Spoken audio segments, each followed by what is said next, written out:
I'm Jason Whiteley. Despite the holiday weekend, the political world is still spinning.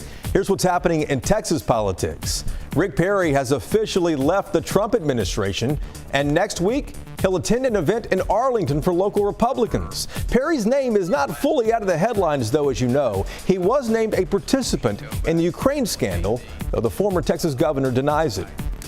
Texas Democrats appear to have gotten a hold of the GOP's playbook in Texas for 2020. Republicans here plan to attack Democratic candidates online and try to mitigate, quote, the polarizing nature of President Trump.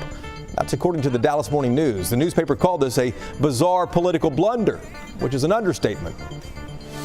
And political ads are coming to Texas TV if you haven't already seen them.